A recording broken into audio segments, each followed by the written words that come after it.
அருட்பெருஞ்சோதி அருட்பெருஞ்சோதி தனிப்பெரும் கருணை அருட்பெருஞ்சோதி. எல்லா உயிர்களும் இன்புற்று வாழ்க, வள்ளல் மலரடி வாழ்க வாழ்க, கொல்லா விரதம் குவளை எல்லாம் ஓங்குக, நல்லோர் நினைத்த நலம் பெறுக, நன்றி நினைத்த எல்லோரும் வாழ்க இசைந்து. உலக மக்களே, அறிவார்ந்த அன்பர்களே, ஆண்மைநேய ஒருமைப்பாடுடைய அன்பர்களே, அருட்பெருஞ்சோதி ஆண்டவருடைய திருவிளையாடலை பார்த்து கொண்டிருக்கிறோம்.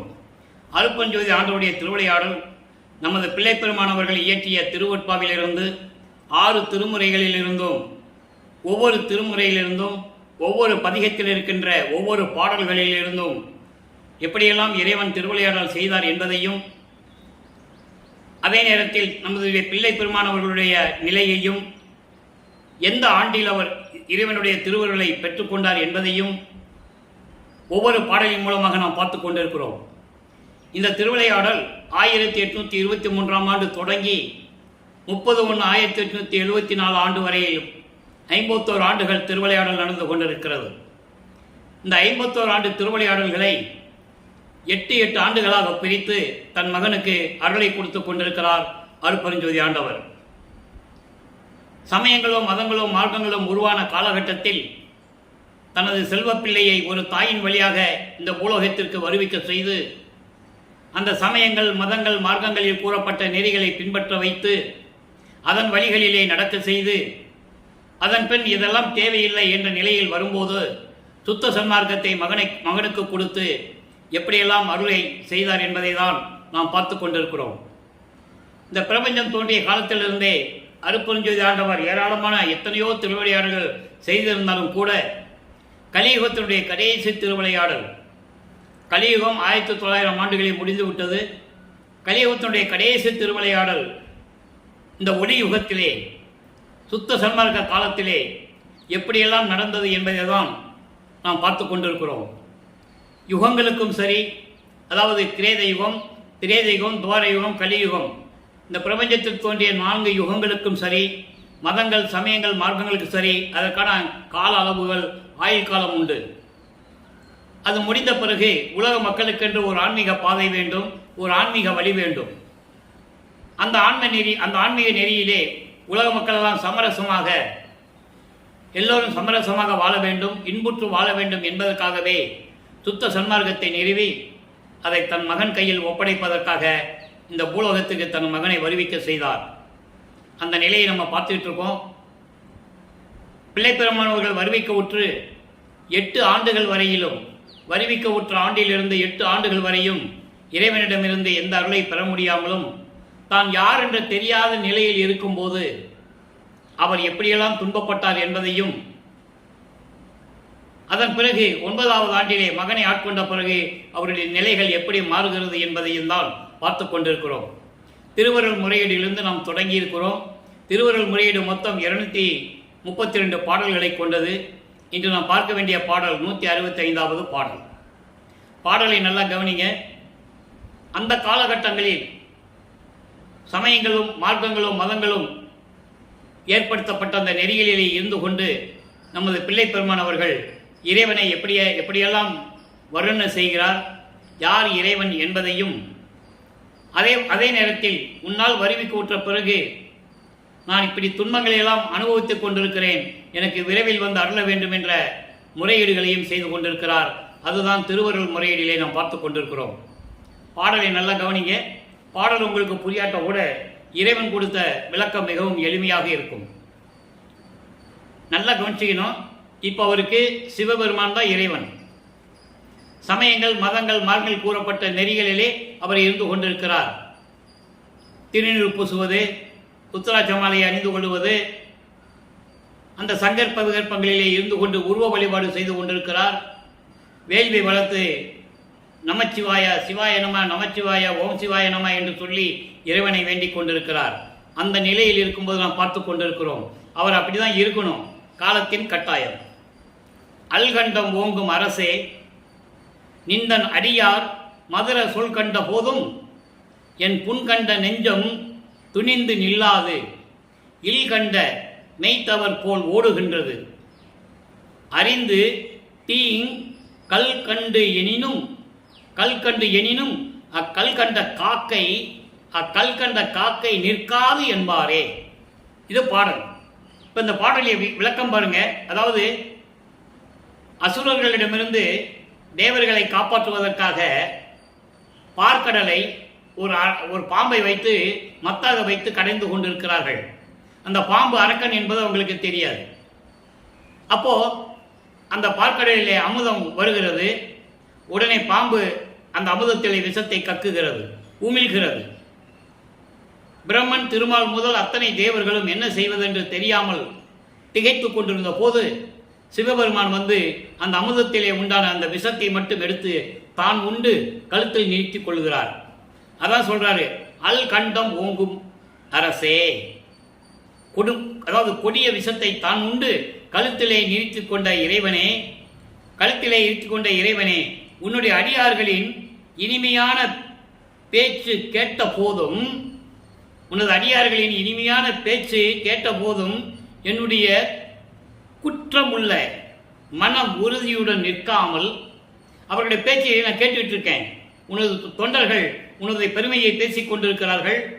அவருடைய இறைநிலையை பேச்சை நான் கேட்டுக்கொண்டிருக்கும் போது என் குற்றமுள்ள மனது ஒரே இடத்தில் நிற்காமல், எப்படி சொல்றாருன்னு நீங்க கவனிக்கணும். ஒரே இடத்தில் நிற்காமல் உலகியலில் உள்ள, அதாவது இல்லறத்தில் ஈடுபட்டு கொண்டு நான் தவம் செய்து கொண்டிருக்கிறேன் என்று சொல்லிக் கொண்டிருக்கிறார்களே, அவர்களை விட உண்மையான தவசிதல் போல் என் மனம் ஓடுகிறது, ஒரு இடத்தில் இல்லாமல் அலைந்து கொண்டிருக்கிறது என்று சொல்லுகிறார். அதாவது அடியார்கள் இறைவனுடைய பெருமை பற்றி பேசும்போதும் ஆன்மீக சொற்பொழிவுகள் பேசும்போதும் அங்கே என் மனம் நிற்காமல் ஓடிக்கொண்டிருக்கிறது. எப்படி என்றால், இல்லறத்திலே இருந்து கொண்டு நான் உண்மையாகவே தவம் செய்து கொண்டிருக்கிறேன் என்று சொல்லுகிறார்களே, அவரைப் போல, ஏமாற்றுவதைப் போல என் மனம் என்னை ஏமாற்றிக் கொண்டிருக்கிறது. மனம் ஒரு நிலையில் இல்லை, தாவிக்கொண்டிருக்கிறது என்று சொல்லுகிறார். அதோடு மட்டுமல்ல, சுவையான கற்கண்டு கட்டி இருக்குல்ல, கற்கண்டு கட்டி, அது கல்லு மாதிரி இருக்கும். அந்த கற்கண்டு கட்டியை வைத்து ஒரு காக்கையை விரட்டினால் அது கல் என்று நினைத்துதான் ஓடும், பறந்துவிடும். நல்லா கவனிச்சுக்கணும் நீங்க. கல்கண்டு கட்டியை எடுத்து ஒரு காக்கையை விரட்டினால் அது கல்லை வைத்து எறிகிறார்கள் என்று சொல்லி ஓடிவிடும். அப்போ அதுக்கு தெரியாது. அதே நிலையில் காக்கையை விரட்டினாலும் அது கல் என்று நினைத்து கொண்டு ஓடிவிடும். அதுபோல என் மனமும் உண்மை நிலையை அறியாமல் ஓடுகின்றது. என் மனம் உண்மை நிலையை அறியாமல் ஓடிக்கொண்டிருக்கிறது, ஒரு நிலையில் நிலையாக இல்லை. எனவே என் மனதை அடக்கி விரைவில் வந்த அருள்வாயாக இறைவனே என்று கூறுகிறார். அதாவது மனதை கட்டுப்படுத்த சொல்லுகிறார், மனதை ஒரு நிலைப்படுத்த சொல்லுகிறார் இறைவனிடம். அதுக்கு என்ன உதாரணம் சொல்லுகிறார் என்றால், ஒரு கல்கண்டு கட்டி எடுத்து காக்கையை விரட்டினா அது என்ன நினைக்குமா, நம்மளை கல்லை கொண்டு எறிகிறாங்க அப்படின்னு சொல்லி அது ஓடி விடுமா. அதுபோல என் மனமும் சொல் பேச்சை கேட்காமல் உன்னுடைய அடியார்கள் எல்லாம் உன்னுடைய அருள்நிலையை பற்றி பேசிக் கொண்டிருக்கும் போது அதை கேட்காமல் என் மனம் ஒரு நிலையில் இல்லாமல் அலைபாய்ந்து கொண்டிருக்கிறது, அதன் மனம் போல ஓடிக்கொண்டிருக்கிறது என்று சொல்லுகிறார். இந்த மனதை அடக்கி எனக்கு விரைவில் வந்து அருள வேண்டும் என்று சொல்லுகிறார். ஆக வல்லப்பெருமானவர்களை 9வது ஆண்டில் இறைவன் வந்து ஆட்கொண்ட பிறகு அவருக்கு ஞானம் பிறக்கிறது. மற்ற நிலைகள் எல்லாம் மறைப்பு நிலையில் இருக்கிறது. அதை நீங்க நல்லா புரிஞ்சுக்கணும். அவர் ஏற்கனவே விண்ணுலகத்தில் ஏற்பட்ட ஒப்பந்தத்தின்படி இந்த உலகத்திலே, இந்த பூலோகத்திலே ஒரு தாயின் வழியாக வருவிக்க உற்றவர். அப்போ அவருடைய நிலைகள்லாம் அவருக்கு தெரியும். ஆனால் மறைப்பு நிலையில் இருந்து கொண்டிருக்கிறது. அதையெல்லாம் 6ஆம் திருமுறை, அதாவது 5வது வரும்போதுதான் அவருடைய மறைப்பு நிலையை இறைவன் நீக்கிய பிறகுதான் அவர் எப்படியெல்லாம் இருந்தார் என்பதை கூறுவார். அந்த விளக்கத்தை இன்று நாம் பார்க்க போகிறோம். நாங்கள் கவனிச்சுட்டே வாங்க. இப்போ இந்த நிலைகள் இருக்கும்போது 13வது ஆண்டில் அவருக்கு ஞானம் கிடைத்து விடுகிறது. அப்போ அவர் திருவொற்றியூர் செல்லுகிறார். அவர் செல்லுகிறார் என்பதை விட அருட்பெருஞ்சோதி ஆண்டவர் அவர் மனதை தூண்டி விடுகிறார். ஏன்னா மகனை பக்குவப்படுத்த வேண்டும், அவனை சமயங்களிலும் மதங்களிலும் மார்க்கங்களில் இருக்க செய்ய வேண்டும். அதே நேரத்தில் பிள்ளை பெருமானவர்களும் அந்த நிலையில் இருந்து கொண்டிருக்கிறார்கள். அப்போ 2ஆம் திருமுறை உருவாகிறது. மொத்தம் 113 பதிகம், 1207 பாடல்கள். இதுவரை 17 பாடல்களுடைய 17 பதிகத்தினுடைய பாடல்களில் நாம் பார்த்து விட்டோம். இன்று 18வது பதியத்தினுடைய அறிவரும் பெருமை என்ற பதியத்தினுடைய கடைசி பாடல் 10வது பாடல். அறிவரும் பெருமை என்பது இறைவனுடைய பெருமையை பற்றி சொல்லுவது. இறைவனுடைய பெருமையை யாரால் அறிய முடியும்? ஆனால் இறைவன் பெருமையை பற்றி சொல்லிக்கொண்டு அதே நேரத்தில் தன்னுடைய நிலையையும் இறைவனிடம் சொல்ல வேண்டும், முறையீடு பண்ண வேண்டும், விண்ணப்பங்கள் வைக்க வேண்டும். அந்த நிலையில் இருந்து கொண்டு இந்த பாடலை நமக்கு அருளி இருக்கிறார்கள். நம்மளை எல்லாம் படைத்து காத்து கொண்டிருக்கின்ற வல்லப்பெருமானவர்கள்.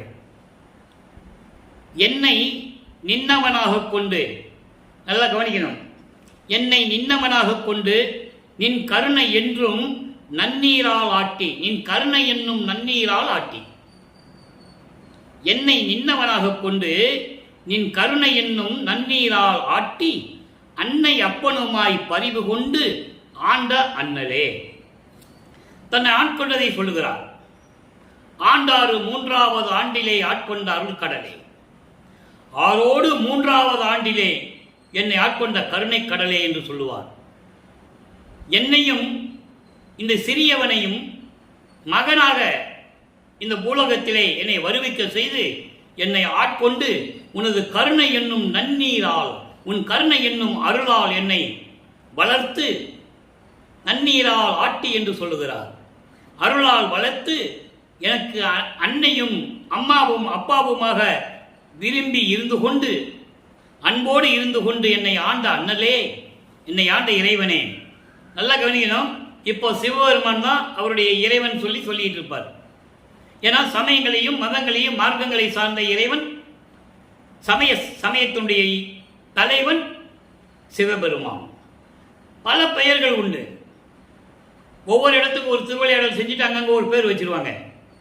நடராஜனுக்கு சிதம்பரத்தில் பேர், சிதம்பரத்தில் நடராஜன் பேர், திருவொற்றியூரில் தியாகராஜன் பேர், மதுரையில் சொக்கநாதன் பேர், அதாவது சங்கரன் பேர் சங்கரன் கோயிலில்.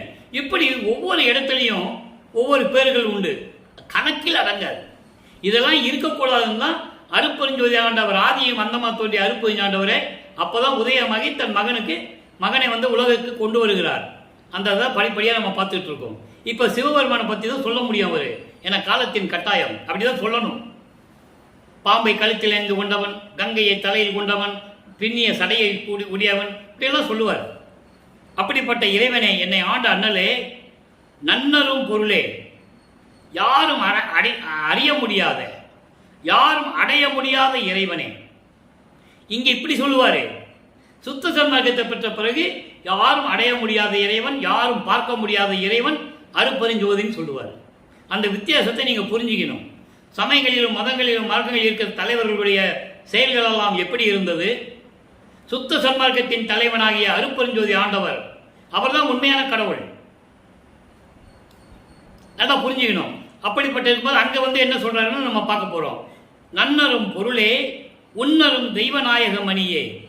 உன்னரும் என்பது நினைத்து பார்க்க முடியாத, எண்ணுவதற்கரிய இடத்தில் இருக்கின்ற தெய்வ நாயக மணியே, ஒற்றியூரிலே வாழ்ந்து கொண்டிருக்கின்ற, ஒற்றியூரிலே திருவொற்றியூரிலே இருந்து கொண்டு விளங்கிக் கொண்டிருக்கின்ற என் உறவே. என் உறவே என்பது எனது தந்தை. இங்கே சிவபெருமான தந்தைன்னு சொல்லுவார். நல்லா புரிஞ்சுக்கணும். இவருக்கு மறைப்பு நிலை இருக்கிறனால் சிவபெருமான் தான் தந்தைன்னு நினைச்சிட்டு இருக்கிறார். சுத்த சன்மார்க்கத்தை வாங்கின பிறகுதான் அருட்பெருஞ்சோதின்னு சொல்லுவார். அந்த விளக்கத்தை இன்னைக்கு நம்ம பார்க்க போறோம், இந்த திருவிளையாடல பார்க்க போறோம். தொடர்ந்து பார்த்துட்டு வாங்க. என் உறவே, நன்னர் செய்கின்றோய். நன்னர் செய்கின்றோய்னா நீ நல்லதை செய்து கொண்டிருக்கின்ற இறைவன். அப்படிப்பட்ட இறைவனே, நான் என்ன செய்வேன்? இதற்கு நன்கு கைமாறு நாயனே. இதுக்கு நான் என்ன கைமாறு செய்ய போகிறேன்? அதாவது என்னையும் ஒரு மகனாக கருதி இந்த பூலோகத்தில் வருவிக்க செய்து, நல்லா கவனிக்கணும், இப்போ வருவிக்க செய்து சிவபெருமான் சொல்லுவார். இது ஏன் நம்ம ஒரு பாடலில் இருந்து நம்ம விளக்கத்தை பார்த்துருக்கோம்னா, இப்போ இறைவனை திருவிளையாடல் சொன்ன மாதிரி, இந்த புராணங்களிலும் காவியங்கள் சொன்ன மாதிரி திருவிளையாடலை கதையாக சொல்லிட்டு போகலாம். அது நல்லா இருக்காது. அதில் கற்பனைகளும் எல்லாமே கலந்து இருக்கும். திருவருட்பா அப்படி இல்லை. பிரபஞ்சத்தின் உண்மையை உள்ளதை உள்ளபடி கூறும் நூல் திருவருட்பா. திருவருட்பா இறைவனால் அருளப்பட்டது. அதை நீங்க புரிஞ்சுக்கணும். இப்போ அப்படிப்பட்ட நிலையில் இருக்கும்போது இதற்கு நான் என்ன கைமாறு செய்ய போகிறேன் என்று சொல்லுவார். இந்த கைமாறுக்கு 6ஆம் திருமுறையிலே கைமாறு மின்பே என்ற பதிகத்திலே விளக்கம் உண்டு. அதான் கனெக்டிவிட்டின்னு சொல்லுவேன். கனெக்டிவிட்டி என்பது 2ஆம் திருமுறையிலே, அதாவது சமயங்களிலும் மதங்களிலும் மார்க்கங்களிலும் ஈடுபட்டு கொண்டிருந்த போது வள்ளல் பெருமான் எப்படி உனக்கு என்ன கைமாறு செய்ய போகிறேன் என்று கூறுகிறாரோ, சுத்த சன்மார்க்கத்தை பெற்ற பிறகு உனக்கு என்ன கைமாறு செய்ய போகிறேன் என்று அருட்பெருஞ்சோதி ஆண்டவரிடம் எப்படி கூறுகிறார், அந்த விளக்கத்தை தான் நம்ம பார்க்க போறோம். இப்போ இந்த நிலைகள் எல்லாம் இருக்கும்போது வல்லப்பெருமான் ஒரு அறிவிக்க உற்று, அதாவது 9வது ஆண்டிலிருந்து 16 ஆண்டுகளுக்குள் முதல் 8ல் ஒண்ணுமே இல்லை, 2வது 8 9வது ஆண்டிலிருந்து 16 ஆண்டுகளுக்குள், ஆக மொத்தம் 16 ஆண்டுகளுக்குள் எந்த விதமான இறைவனுடையும் அருளையும் பெற முடியாமல் அவர் தவித்துக் கொண்டிருக்கிறார். அவர் மனம் ஒரு நிலையில் இல்லாமல் எப்படியெல்லாம் வேதனைப்படுகிறார் என்பதை பார்த்து விட்டோம்.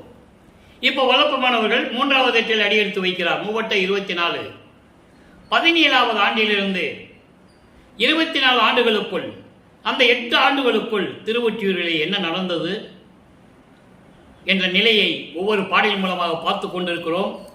3ஆம் திருமுறையிலே நாம் 14வது பாடல் பதிகத்தை பார்க்க போகிறோம். மொத்தம் 19 பதிகளை கொண்டது 3ஆம் திருமுறை, 232 பாடல்களை கொண்டது. இதுவரை 13 பதிகங்களை நாம் பார்த்து விட்டோம். 14வது பதிகத்திலே திருக்கோல சிறப்பு என்ற பதிகத்திலே 7வது பாடல். ஒவ்வொரு பாடலிலும் இறைவனுடைய திருக்கோல சிறப்பை கூறுவார்.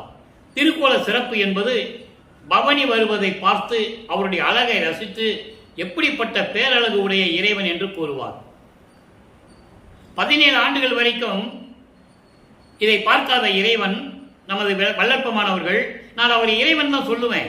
ஏன்னா பின்னால் அவர் அருட்பெருஞ்சோதி ஆண்டவரானார் இல்லையா, அதனால முதலிருந்தே நாம் அப்படிதான் சொல்லுவதுண்டு, பிள்ளை பெருமான் என்று சொல்லுவதுண்டு. பிள்ளை பெருமான் என்றால் இறைவன் தன் மகனுக்கு செல்வப்பிள்ளை என்று பெயரிட்டு வளர்த்துக் கொண்டிருந்தவர். அருட்பெருஞ்சோதி ஆண்டவர் தன் மகனுக்கு செல்வப்பிள்ளை என்று பெயரிட்டவர். இவர் பேர் செல்வப்பிள்ளை, விண்ணுலகத்திலே செல்வப்பிள்ளையாக வளர்ந்து கொண்டிருந்தவர். அதனால்தான் பிள்ளை பெருமான் என்றும் சொல்லுவேன். அப்போ இவர் திருக்கோல சிறப்பை எப்படி சொல்றாரு, இந்த 13 பதியங்களுடைய ஒரு சுருக்கம்.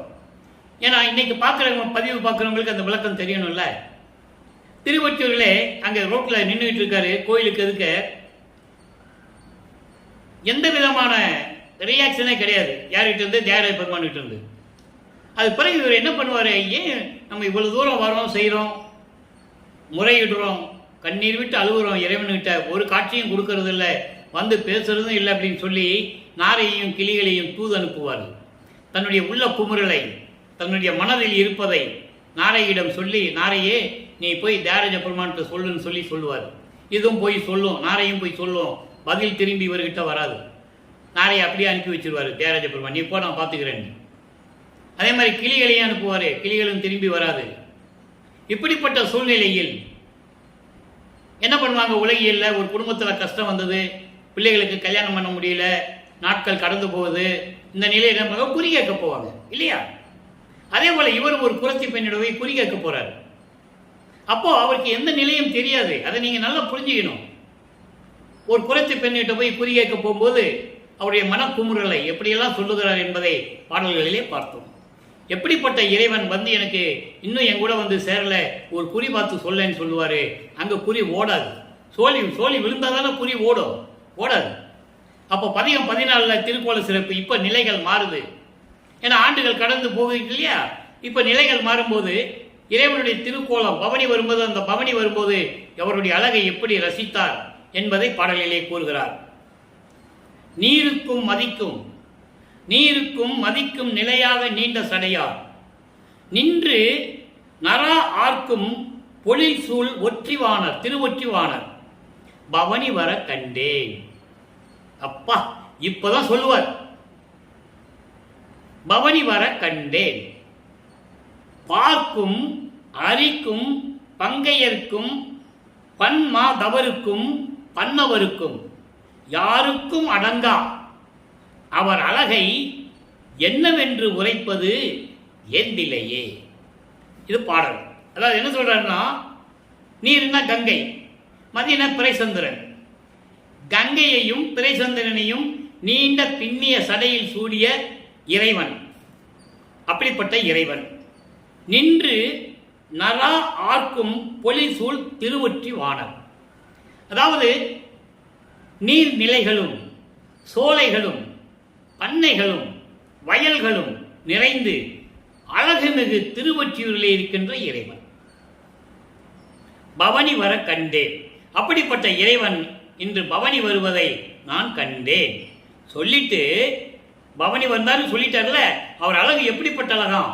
பாருக்கும் இந்த பூலோகத்தில் இருக்கின்ற அத்தனை பேர் இருந்தாலும் சரி, அரிக்கும் திருமாலுக்கும், பங்கையன்னா பிரம்மன், பன்மாதவருக்கும் முனிவர்கள் ரிஷிகள், பன்னவர் தேவர்கள், இவருடைய மொத்த அழகை விட நிறைந்த அழகு உடையவர், அதாவது மிகுந்த அழகு உடையவர் என்று சொல்கிறார். இந்த அழகு அவங்களுக்கெல்லாம் கிடையாதுன்னு சொல்றார். உலக மக்களாக இருந்தாலும் சரி, பூலோகத்தில் இருக்கின்றவர்களாக சரி, தவம் பண்ணுகின்ற முனிவர்கள் ரிஷிகள், திருமால், பிரம்மன், தேவர்கள், முனிவர்கள் யாராக இருந்தாலும் சரி, யாருக்கும் அடங்கா அவருடைய அழகு யாருக்கும் இல்லை. அப்படிப்பட்ட அவருடைய அழகை நான் என்னவென்று சொல்லுவது எனக்கு தெரியவில்லையே. உலக மக்களிடம் சொல்லுகிறார். உலக மக்களே, இறைவனால் வருவிக்கவுற்று நான் 24 ஆண்டுகள் வரையிலும் இறைவனிடந்து எந்த அருளையும் பெற முடியாமல் தவித்துக் கொண்டிருக்கிறேன். அந்த சூழலில் திருவொற்றியூரில் இருக்கின்ற இறைவன் பவனி வருவதை நான் கண்டேன். அவருடைய அழகு எப்படி அழகு தெரியுமா? இந்த பூலோகத்திலே யாராக இருந்தாலும் சரி, முனிவர்கள், தவம் பண்ணுகின்ற முனிவர்கள், ரிஷிகள், பிரம்மன், திருமால், தேவர்கள் யாராக இருந்தாலும் சரி, அவர் அழகு அடங்கா அழகு, யாரிடம் ஒப்பிட முடியாத அழகு.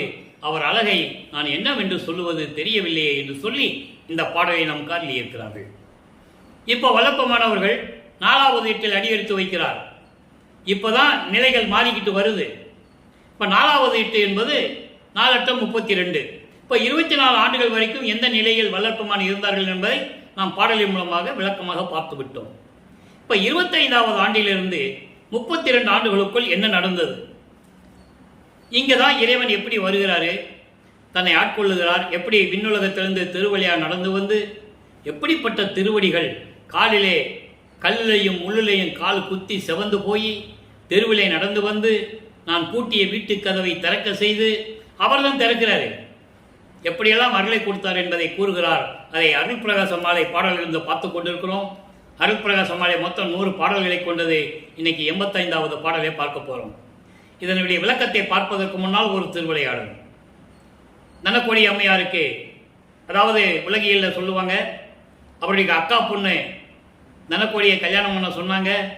இவர் முடியாதுன்னு சொன்னார். அப்புறம் பெற்றோர்களுடைய எல்லாருடைய உற்றார் உறவினர்களுடைய சம்மதத்தின் பேரில் வற்புறுத்தியதனால் திருமணம் செய்து கொண்டார் என்று சொல்வார்கள். அது செவியால் வந்த கேள்வி, செவி விழுந்த செய்திகள் அது. இருந்தாலும் அதற்குள் நம்ம விளக்கமாக போக வேண்டாம். அவர் பாடலிலே என்ன சொன்னார் என்பதை தான் நாம் பார்க்க போகிறோம். இந்த பிரபஞ்சத்திலே அவர் வருவிக்க விட்டதற்கு முன்னாலே விண்ணுலகத்திலே ஏற்பட்ட ஒப்பந்தம் அது. இவர் தாலி கட்டினால்தான் அந்த பொண்ணுக்கு மோட்ச வீடு கிடைக்கும் என்ற நிலையிலே பூலோகத்திலே இவருடைய அக்கா பொண்ணாக வருவிக்க விட்டவர். இவர் வருவிக்க விட்டதனால் ஏற்பட்ட சொந்தம், அந்த சொந்தத்திலே அந்த அம்மா வந்து இங்கே பிறக்கிறாங்க. அதனால்தான் இவர் தாலி கட்டுகிறார். அப்படி தாலி கட்டும்போது பிரம்மன், திருமால், ருத்திரன் போன்ற பதத்தலைவர்களும் வானவர்கள் எல்லாம் வாழ்த்துவதற்காக மணவரையிலே உட்கார்ந்து கொண்டிருக்கிறார்கள். அது மனிதர்களுக்கு தெரியாது இல்லையா? இவருக்கு தெரியும், மனிதர்களுக்கு தெரியாது. அந்த நேரத்தில் தன் தந்தையும் தாயும் வரவில்லை என்பதை அவர் மனது எப்படி வருத்தப்பட்டது என்பதை பாடலிலே கூறுவார். அந்த பாடல் பின்னால் நம்ம பார்க்க போகிறோம். 95வது பாடலில் பார்க்க போகிறோம். இன்னைக்கு 85வது பார்த்துருக்கோம். நீ 10 பாடல் இருக்கு. இருந்தாலும் அந்த விளக்கத்தை சொல்லணும் இல்லையா? அதனால ஒரு சுருக்கம் சொல்கிறேன். இப்படிப்பட்ட நிலையில் அந்த அம்மாவுக்கு திருமாங்கல்யம் பூட்டி தாலி கட்டி மோட்ச வீட்டை காட்டுகிறார். அதன் பிறகு அவர் மன உறுதியுடன், மனம் வெறுத்து, இனிமேல் திருமுல்ல வாயிலுக்கு போகக்கூடாது, திருவள்ளி தாயத்துக்கு போகக்கூடாது, திருவொற்றியூருக்கும் போகக்கூடாது. அதோடு சரி, அவர் அதுக்கப்புறம் திருவொற்றியூர் போகலை. அதை நல்லா புரிஞ்சுக்கணும். இனிமேல் கதவை பூட்டி தாப்பா போட்டுடணும். எங்கே அவர் இருக்கிற இடத்துல, சென்னையிலேயே அவர் இருக்கிற இடத்துல வீட்டை கதவை பூட்டி தாழ்பால் போட்டார். இறைவன் வந்தால் கதவை திறந்து வரட்டும், இல்லைன்னா என்ன ஆனாலும் பரவாயில்லன்னு சொல்லி கதவை பூட்டிட்டாரு. அப்போ ஏன் பூட்டினாருன்னா, இறைவன் வரணும், அருளை கொடுக்கணும், உலக பற்றை நீக்கணும், வெள்ளாடை அணியணும், சமயங்களை மதங்களை மார்க்கங்களையும் கடந்த நெறிகளெல்லாம் விட்டு தள்ளணும். இப்படி நிறைய நிலைகள் இருக்கு. அப்போ வீட்டை பூட்டிட்டு உள்ள உட்கார்ந்துருக்காரு. இறைவனுக்கு தெரிஞ்சு போச்சு, அருப்பஞ்சாண்டவருக்கு தெரிஞ்சு போச்சு. இப்போ அவருக்கு சுத்த சன்மார்க்கம் இருக்கிறது தெரியும். ஏற்கனவே முன்னால் போகும்போதெல்லாம் எங்கே போனாலும் நடந்து தான் போகணும். இப்போ அவர் நடக்க வேண்டியதில்லை. நினைச்ச இடத்துக்கு போகலாம், எத்தனை உருவங்களாவனால் தெரியலாம். அந்த நிலையெல்லாம் ஏற்கனவே பெற்றுவிட்டார். ஏம சித்தியும் பெற்றுவிட்டார், தத்துவ சித்தியும் பெற்றுவிட்டார். தத்துவ சித்தி என்பது தத்துவங்களை கடந்த நாள் ஏற்பட்ட சித்திகள் நிறைய உண்டு. ஏன்னா அவர் பல உருவங்களிலே எங்க வேணாலும் இருக்கலாம். அந்த நிலையை அவர் பெற்றுக்கொண்டார். அதை திருவற்பாவிலிருந்து பிரசாத மாலையிலிருந்து நாம் பார்த்து விட்டோம். 3ஆம் பதிய பிரசாத மாலையில நம்ம அதை பார்த்துட்டோம். அப்போ அந்த நிலைகள் இருக்கும்போது இறைவன் எப்படி வரான்னு சொல்றான்னு பாருங்க. எப்படிப்பட்ட திருவடிகள், கால் வலிக்க மண்ணில் நடந்து வராருன்னு அவர் சொல்றாரு. இறைவன் நினைச்சாருன்னா நேராக வந்திருக்கலாம் இல்லையா? அப்படி வந்தா மகன் சாந்தமடைய மாட்டான், மகனுடைய கோபத்தை தணிக்க முடியாது என்ற காரணத்தினால் தெருவழியை நடந்து வருவது போல நடந்து வருகிறார். இவர் உடனே மனசு மாறி, அப்பா எப்படிப்பட்ட இறைவன் நமக்காக தெருவில் நடந்து வராரு அப்படின்னு இவர் மனசு கொஞ்சம் சாந்தமடையும் இல்லை. அதுக்காக பாடலை பாருங்க. பசு பாச பந்தம், பசு பாச பந்தமரும் பாங்குதனை காட்டி, பரமாகி உள்ளிருந்து பற்று அறவும் புரிந்து, அசமான மான சிவானந்த அனுபவமும் அடைவித்து அனுபவம்தான் ஆகிய சேவடிகள். இறைவனுடைய சேவடிகள், திருவடிகளை பற்றி சொல்றார். எப்படின்னா, ஏற்கனவே நம்ம நிறைய விளக்கங்கள் நான் கொடுத்துருக்கேன். அருட்பெருஞ்சோதி அகவல் விளக்கம் கொடுக்கும் போதே 4 வருஷத்துக்கு முன்னாலேயே நம்ம பதிவை நீங்க பார்த்தீங்கன்னா தெரியும். பசு பாசத்தை பற்றி நான் ஒரு பதிவு பண்ணியிருக்கேன். பசு என்பது மலம் சூழ்ந்த ஆன்மா, உயிர்னு கூட சொல்லலாம். ஆணவம், கண்மம், மாயை, மாமாயை, துரோதை, இது மலங்கள் சூழ்ந்த ஒரு ஆன்மா. பாசம் உங்களுக்கு தெரியும், பந்தம், உறவுகள். பாசம்னாலே அது ஒரு மலம் வகையை சேர்ந்ததுதான். அதுக்கு விளக்கம் நம்ம கொடுத்துருக்கோம். இருந்தாலும் பாசம் என்பது, இப்போ நீங்கள் ஒரு கிணத்துல பார்த்தீங்கன்னா, நாள்பட்ட கிணத்துல பார்த்தீங்கன்னா தண்ணிக்கு மேலே பாசம் படர்ந்து இருக்கும், உள்ளே இருக்கிறது தெரியாது. அப்போ ஒரு மறைப்பு மறைஞ்சிக்கிட்டு இருக்கு. புரிஞ்சுக்கிட்டா? இப்போ நீங்கள் என்ன ஒரு கள்ளத்துக்கு அதில் போட்டிங்கன்னா பாசம் விலகும். உள்ள தெளிவான நீர், அழகான நீர் இருக்கும். அதை தான் அறிவு விளங்குவது. அறிவை ஒரு மறைப்பு மறைத்து கொண்டிருக்கிறது. அந்த மறைப்பை நீக்கினால் அறிவு விளங்கும். இப்படி பசு பாசம் பந்தம், மலம் சூழ்ந்த ஆன்மா, இந்த மறைப்பு. அடுத்து பந்தம்னா உறவுகள்.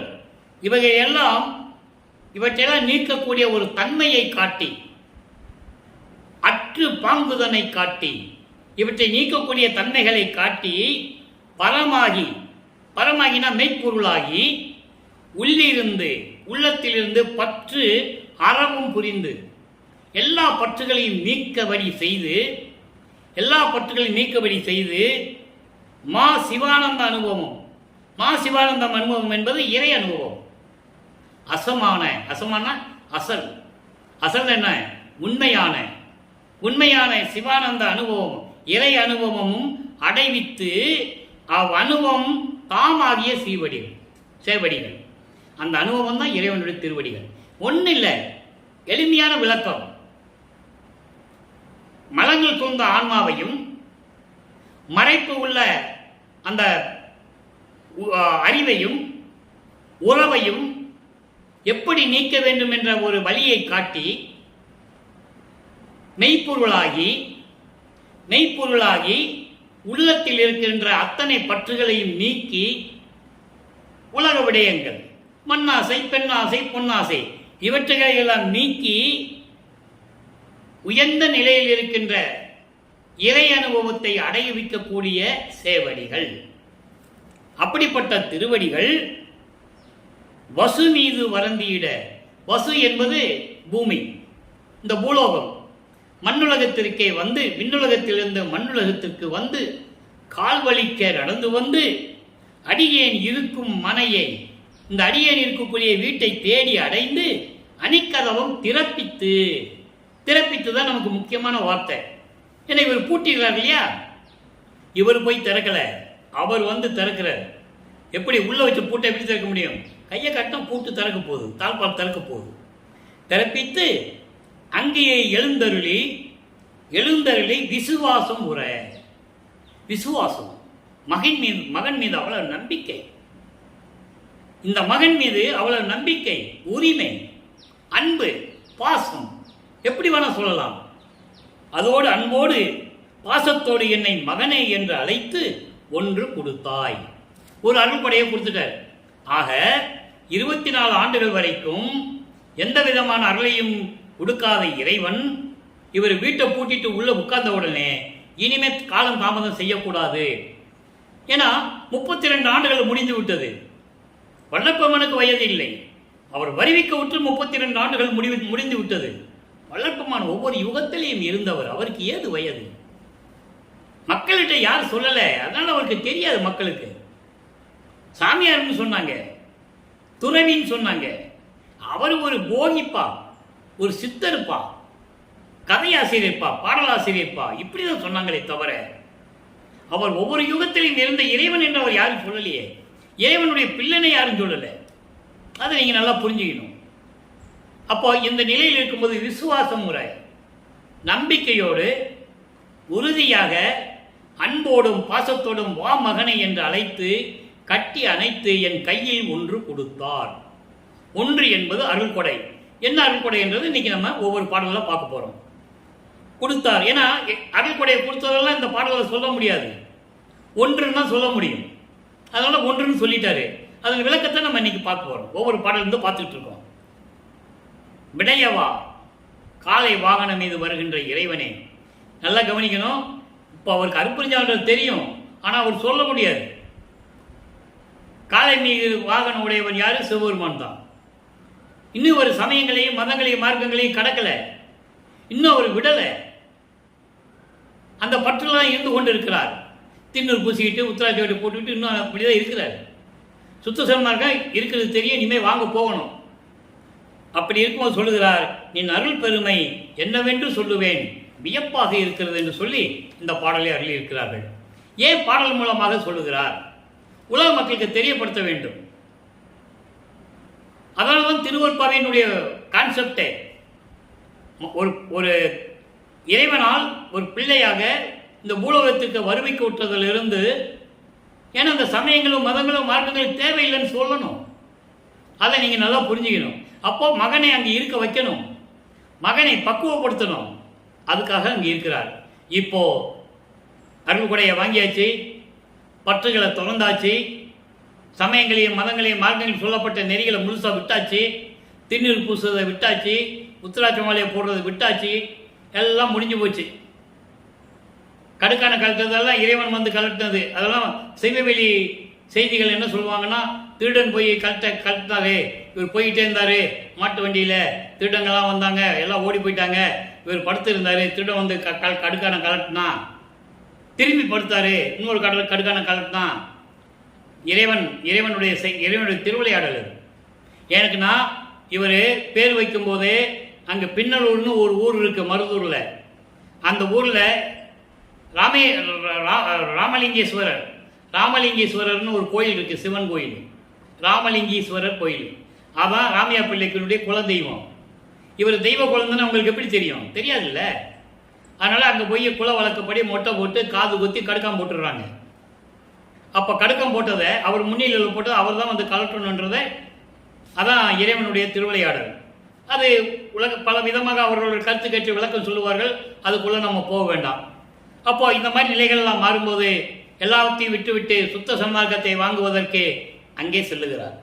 சுத்த சிவஞான வழிக்கு செல்லுகிறார். அங்கே இருக்கின்ற சத்தியஞான சபையில் இருக்கின்ற சிங்காசனத்திலே அவரது தந்தை மகனை வரவேற்று, வா மகனை என்று வரவேற்று சிங்காசனத்திலே அமர வைத்து சுத்த சன்மார்க்கத்தை கொடுத்து மணிமுடி சுட்டுகிறார். இவன் என் இளவரசன், இந்த பிரபஞ்சத்தை ஆளப்போகின்ற இறைவன் என்று சொல்லி அந்த வானுலகம் விண்ணுலகம் அறிய பறைசாட்டுகிறார். சுத்த சன்மார்க்கத்தை பெற்றுக்கொண்டு சாகா கல்வியை கற்றுக்கொண்டு இங்கே போகும்போது தத்துவங்கள் எல்லாம் கடந்து போகிறாரு. அதை இன்னைக்கு சொல்லுவார், பார்க்குறோம். ஏற்கனவே அருட்பெருஞ்சோதி அட்டகத்தில் சொல்லியிருப்பார், தத்துவங்கள் அனைத்தையும் தனித்தனியாக கடந்தேன், தத்துவாதீத நிலையில் சித்தியல் முழுதும் தெரிந்தேன், அவை மேல் சிவநிலையை தெரிந்திட சென்றேன். எங்கே போனார்? அங்கே தான் போனார். ஆனால் இங்கே இருக்கிறவங்க என்ன சொன்னாங்க?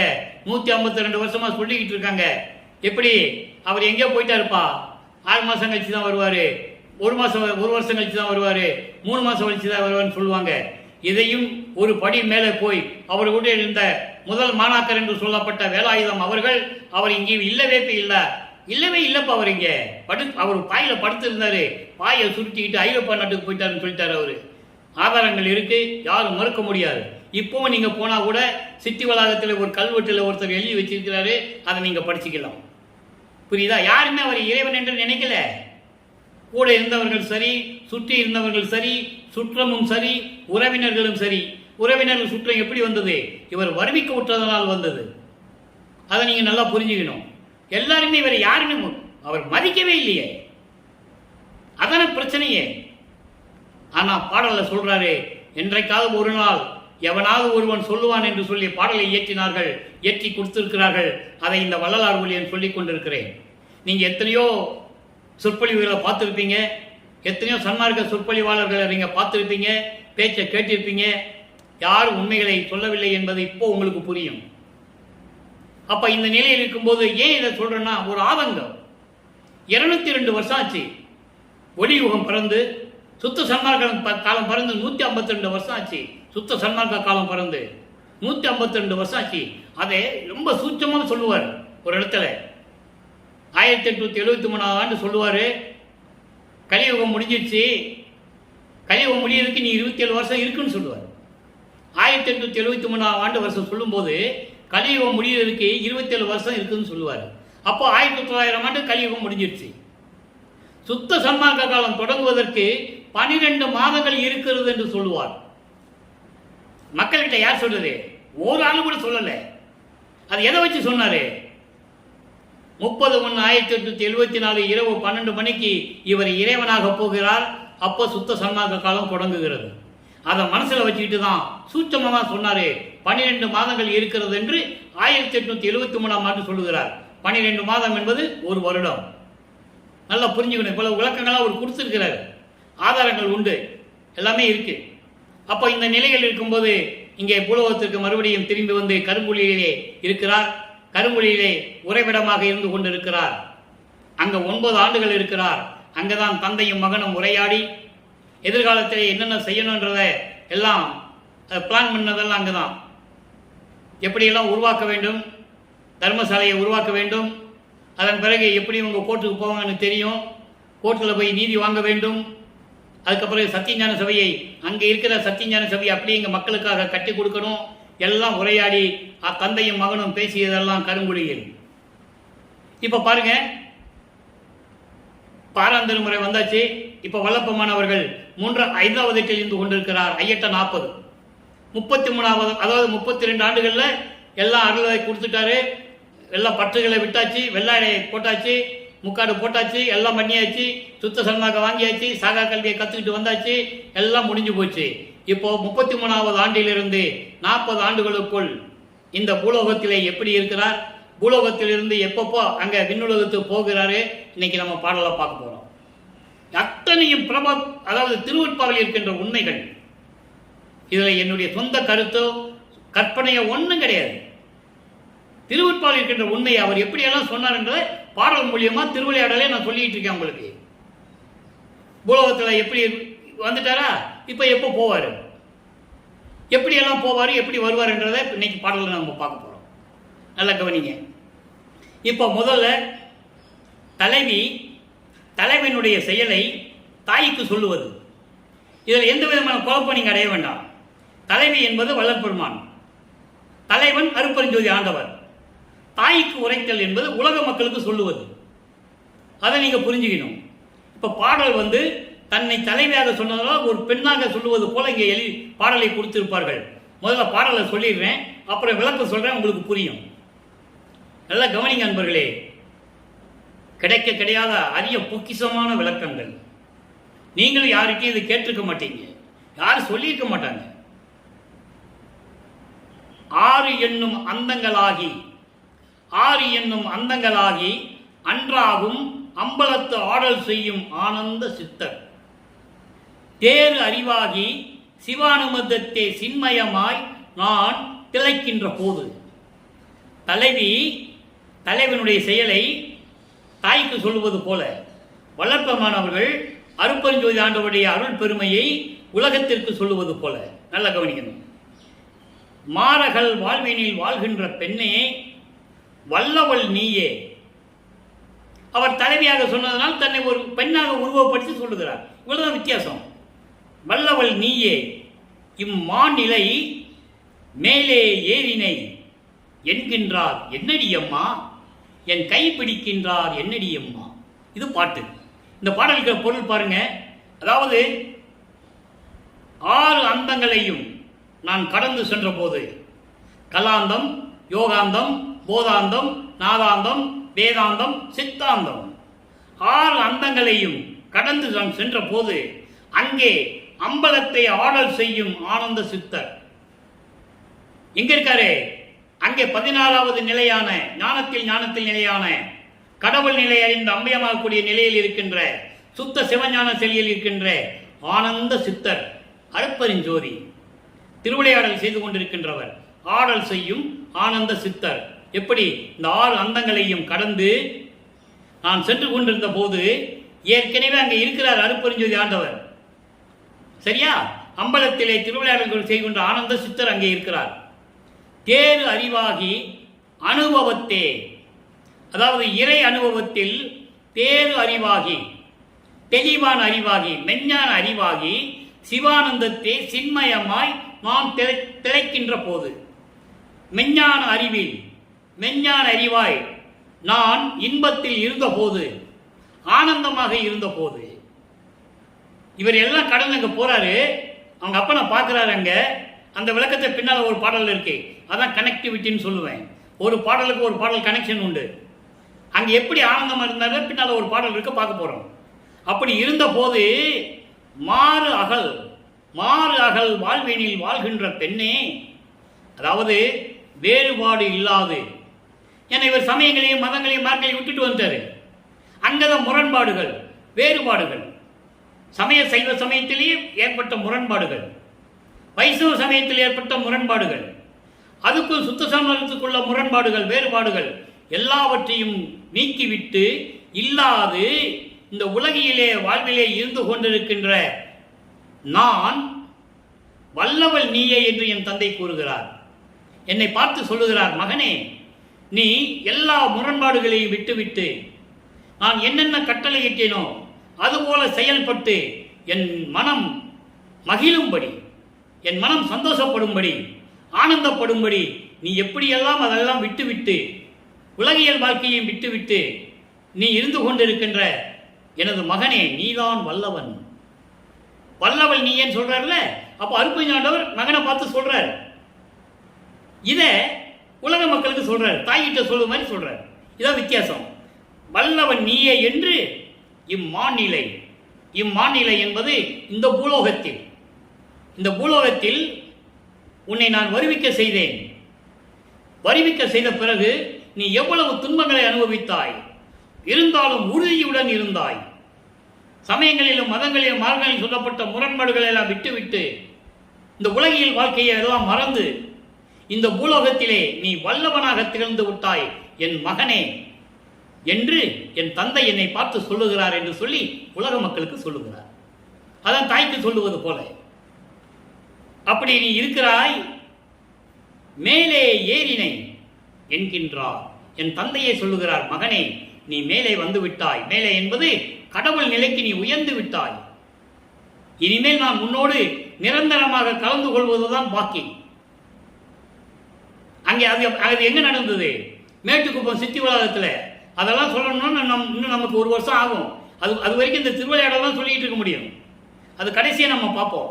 அதை முதல்லயே சொல்றார், மேலே ஏறினேன், உயர்ந்த நிலைக்கு கடவுள் நிலைக்கு நீ வந்து விட்டாய் என்று என் தந்தை என்னை பார்த்து கூறினார் என்று சொல்லி உலக மக்களுக்கு சொல்றார்.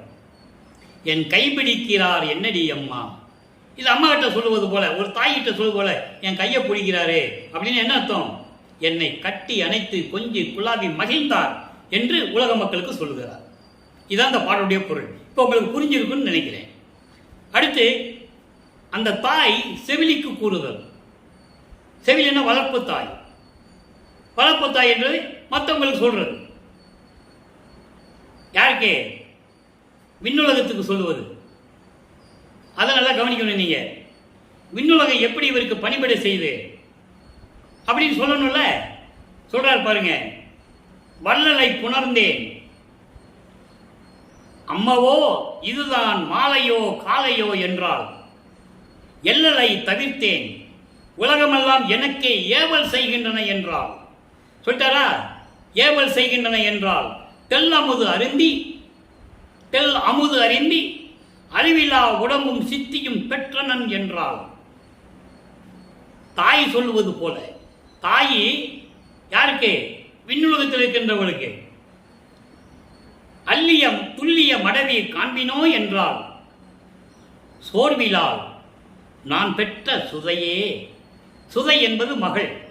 இப்ப இந்த பாட்டுடைய விளக்கம் பாருங்க, அற்புதமா இருக்கும் அன்பர்களே.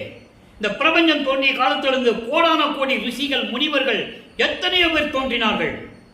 யாரும் சொன்னதில்லை இந்த உலகம் எனக்கு பணிவிடை செய்கிறது என்று யாரும் சொன்னதில்லை. இறைவன் என்னோடு கலந்து விட்டான் என்று யாரும் சொன்னதில்லை. வல்லப்பமானதான் சொல்ல முடியும். அந்த நிலையில் இருந்து கொண்டிருப்பவர் அவர் என்ன சொல்றார் பாருங்க, வள்ளலை நான் கலந்து கொண்டேன். ஐயோ இது மாலையா காலையா என்று கூட எனக்கு தெரியாது அப்படின்னு என்ன அர்த்தம்? எந்த நேரமே எனக்கு தெரியாது, அவ்வளவு மகிழ்வோடு இருந்து கொண்டிருக்கிறேன். காலை என்று சொல்ல முடியாது, மாலை என்று சொல்ல முடியாது, நான் அவ்வளவு இன்பமாக இருந்து கொண்டிருக்கிறேன் என்று இப்படியெல்லாம் மகள் இருக்கிறார் சொல்லி தாய் அங்க சொல்றாள், செவிலி தாய்க்கு சொல்றார். அதுக்கடுத்து பாருங்க, எல்லலை தவிர்த்தேன். எல்லல் என்ன? மாயங்கள், மயக்கங்கள், துன்பங்கள், தொடர்கள், அச்சங்கள், பயம் எல்லாத்தையும் சேர்த்து எல்லல் என்று சொல்லுகிறார். எல்லல்னா இதெல்லாம் சேர்ந்து இருக்கும். தனித்தனியா சொல்வதை விட மொத்தமா சொல்றார். எல்லாவற்றையும் நீக்கிவிட்டேன், உலகம் எனக்கே ஏவல் செய்கின்றன. எல்லா உலகங்களும் எனக்கு பணிவிடை செய்கின்றன. நான் கட்டளையிட்டால் அவங்க வேலை செய்ய வேண்டும். அதான் சொல்லுவாரு, பிரம்மன், திருமால், ருத்திரன் முதல் அனைவரும் சரி, சரஸ்வதியும் லட்சுமியும் சரி, எல்லாரும் என்னை வணங்குகிறார்கள் என்று சொல்லுவார். திருவெட்பாவிலே பாடல்கள் உண்டு. இவர் முன்னால் ஆடி பாடணும். இந்திரனுக்கு முன்னால் ஆடி பாடுவது ரம்பா ஊர்வசி. அவங்க வந்து நடன மாதுக்கள், நடன மகளிர், தேவலோகத்தில் இருக்கின்ற நடனம் ஆடுகின்ற பெண்கள். ஆனால் வல்லற்பமானுக்கு நடனம் ஆடுவது யாரு? சரஸ்வதியும் லட்சுமியும். பாடல்கள் இருக்கின்றன. திருமடவர்தாம் இருவர் என்னை நோக்கி நடனமாட செய்தருளி என் சிறுமையெல்லாம் தீர்த்தாயே என்று சொல்லுவார். திருமகளிர் இருவரும் என்னை வணங்கி இசைந்து அப்பா வந்தனம் அப்பா என்று என்னை இசைவித்து பெருநிதி வாய்த்திட என் முன் பாடி ஆடி பெற்றி அளித்தனை இப்பேதையன் தனக்கே. எல்லாம் என்னுடைய தந்தையினுடைய அருள் என்று சொல்லுவார். யாரும் மறுக்க முடியாது என்பதில்லை. ஏன் அதை சொன்னார் நீங்க புரிஞ்சுக்கணும். ஏன் லட்சுமி சரஸ்வதியை முன்னால் வந்து ஆடி பாடி என்னை மகிழ்விக்கிறார்கள் என்று ஏன் சொல்லுகிறார்? புரிஞ்சுக்கணும் நீங்க. அவருடைய நிலை அப்படி, கடவுள் நிலை. செஞ்சுதான் ஆகணும். இவர் என்ன கட்டளையிடுவாரோ உலகம் தேவர்கள் எல்லாருமே பணிவிடை செய்யணும். ஏவல் செய்கின்றன எல்லா உலகங்களும். துல்லிய மடவீர், அதாவது ஆரவாரம் செய்து கொண்டிருக்கின்ற பெண்களே. ஏன் சொல்றாரு பெண்களின் தன்னை ஒரு பெண்ணாக சொன்னதனால் தாய் தன் மகளை பெண்ணாக சொல்லுகிறார். அதாவது ஆரவாரம் செய்து கொண்டு உலகிலே இருந்து கொண்டிருக்கின்ற சமயங்களிலும் மதங்களிலும் மார்க்கங்களில் ஈடுபட்டுக் கொண்டிருக்கின்ற மக்களே, இதை நீங்கள் பார்த்து தெரிந்து கொள்ளுங்கள். சுத்த சன்மார்க்கத்தை பெற்றுக்கொண்டால் இறைவனுடைய அருளை பெற்றுக்கொள்ளலாம் என்று கூறுகிறார். அடுத்து பாருங்க, இதெல்லாம் சொல்லியாச்சா? இப்ப இறைவனுக்கு அடிமையாயிடுச்சுன்னா அதனுடைய பாக்கியம் எப்படி இருக்கும்? இறைவன் ஆட்கொண்டு இறைவனுக்கு நாம் அடிமையாகிவிட்டால், இறைவன் ஏற்றுக்கொண்டு விட்டால் அதனுடைய பாக்கியம் எப்படி இருக்கும்? நல்ல கவனிங்க. அருப்பெருஞ்சோதி அடைவு பதிகத்துடைய பெயர் 8வது பாடல். அடிமை பேரு அதுக்கு பிரயோகம் வரும். சுடரே அருப்பெருஞ்சோதியனே பெண் சுகத்தை மிக்க விடரே எனினும் விடுவர். இங்கே நல்லா கவனிக்கணும். பெண் சுகத்தை மிக்க விடரே எனினும் விடுவர். இந்த உலக மக்கள் காமத்தில் திளைத்துக் கொண்டிருக்கின்றார்கள் அல்லவா? நான் ஏற்கனவே விளக்கம் கொடுத்திருக்கிறேன் காமத்திற்கு. இல்லற வாழ்க்கையில் இருக்கின்ற காமம் வேறு. அது ஒரு கணவன் மனைவியும் அந்த காமத்தில் இருந்தால்தான் தங்களுடைய சந்ததிகளை உருவாக்க முடியும். அந்த காமம் வேறு. இது பெரும் வெறுப்பு. அந்த காமத்தை உலக மக்கள் விடாவிட்டாலும் கூட கொஞ்சம் கொஞ்சமாக விட்டு விடுவார்கள். தென் தந்தையே தந்தையிடம் சொல்லுகிறார்.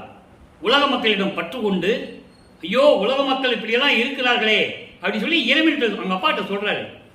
தந்தையே, உலக மக்கள் காமத்தை விட்டு விடுவார்கள், மொத்தமா விடாட்டாலும் பரவாயில்லை, கொஞ்சம் கொஞ்சமா விட்டுருவாங்க தந்தையே. எவ்வளவு அருமையா சொல்றாரு பாருங்க. மிக்க விடரே எனினும் விடுவர். என் தந்தையே, நின்னை விட்டு அயல் ஒன்று அடரேன்.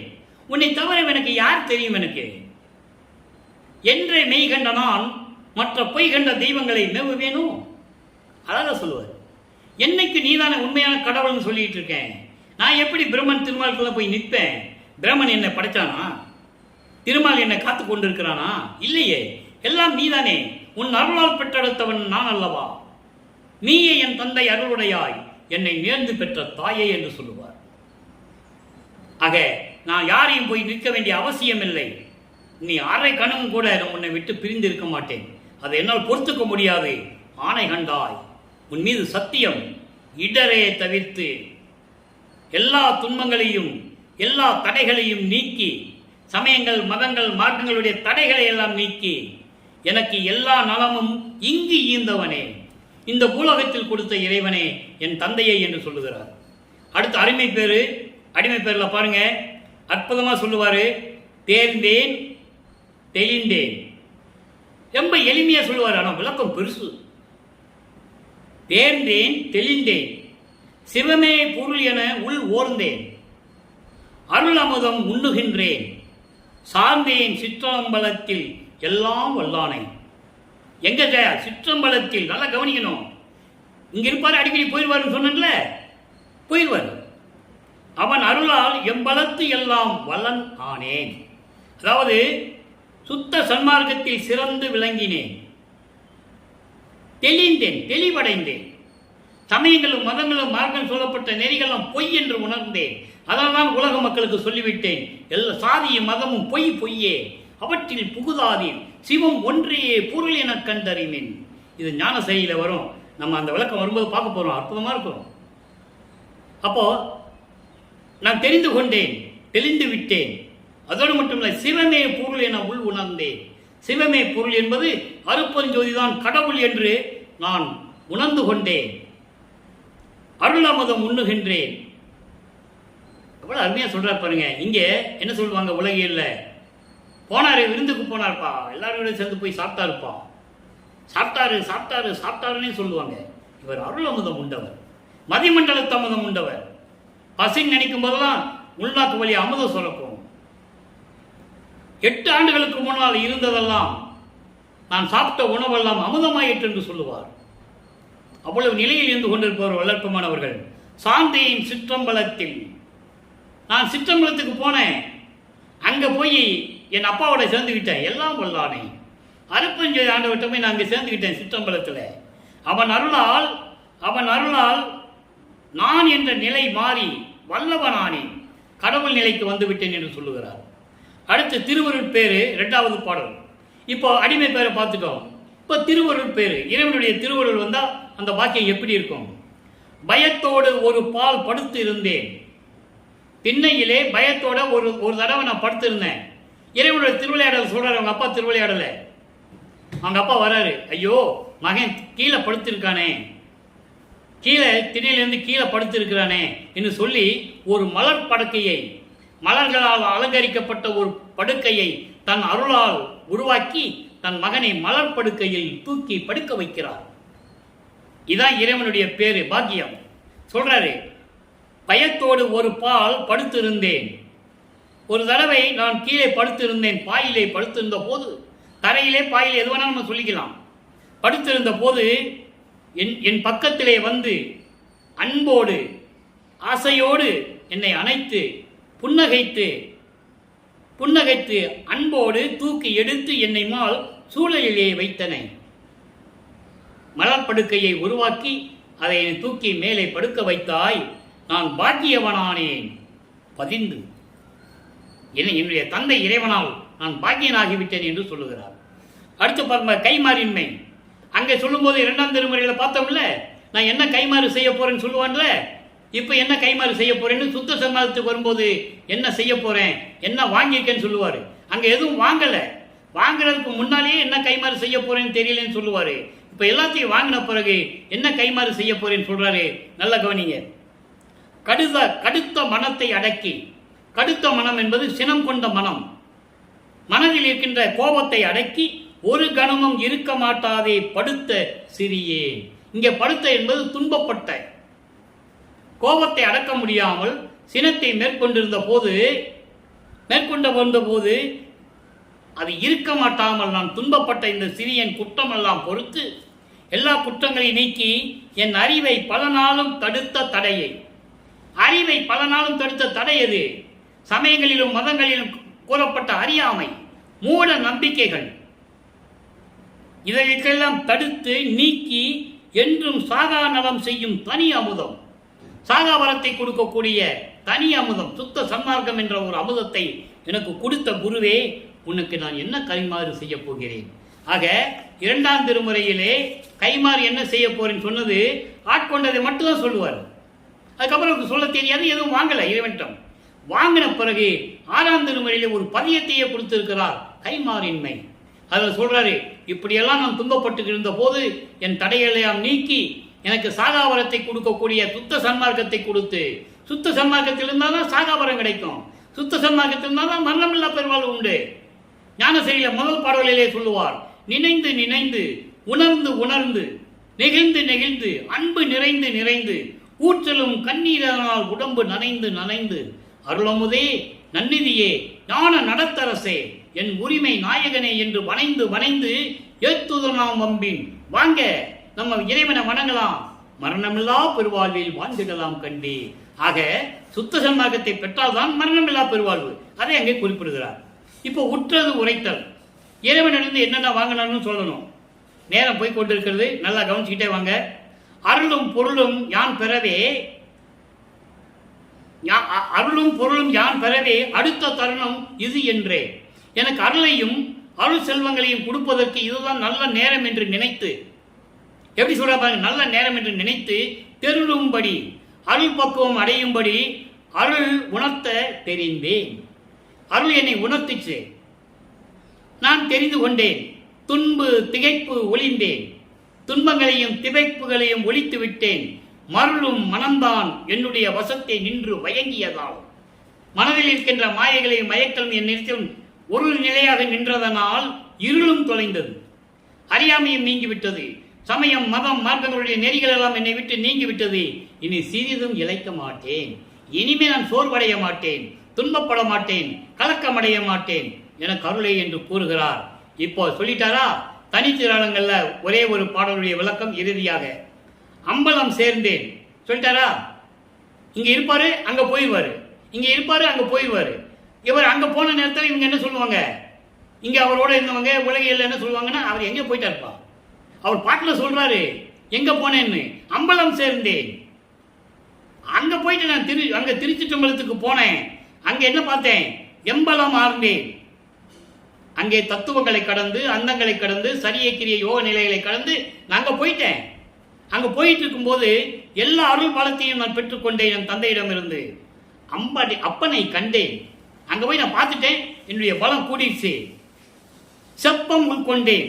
செப்பம் என்பது அதாவது உள்ளத்தில் இருப்பதை உள்ளபடி எனக்கு இறைவன் அறிவித்தபடி நான் உள்ளத்தில் ஏற்றுக்கொண்டேன். என் தந்தை சொன்னதை நான் ஏற்றுக்கொண்டேன்.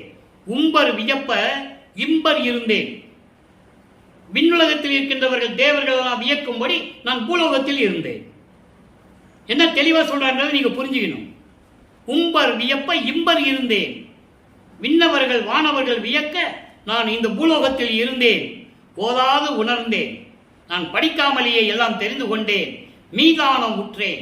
மீதானமுற்றேன் என்பது கடவுள் நிலையை அறிந்து விட்டேன். கடவுள் நிலையாகிய உயர்ந்த நிலையை நான் ஏற்றுக்கொண்டேன். நம்பிடில் நம்புங்கள், நம்புங்கள் அணைக்கும் எம்பெருமானை. நீங்கள் நம்பினால் எம்பெருமான் அணைத்துக் கொள்ளுவார், எல்லார்களையும் கொடுப்பார். நாயகன் தன்னை தாயவன் தன்னை பம்புற பாடி படிக்கின்றேன். பம்புற பாடி மகிழ்ந்து மனம் மகிழ்ந்து என் தந்தையை அருளை பற்றி பாடிக்கொண்டிருக்கிறேன். அதோடு மட்டும் மேலும் படிப்பேன். நான் இறைவனை வணங்குவேன். எனக்கு படிப்பித்தவாறே, எனக்கு என் தந்தை எப்படியெல்லாம் சொல்லிக் கொடுத்தாரோ அதே போல இந்த பூலோகத்தில் நான் இயங்கிக் கொண்டிருப்பேன், இந்த பிரபஞ்சத்தை இயக்கிக் கொண்டிருப்பேன் என்று சொல்லுகிறார்.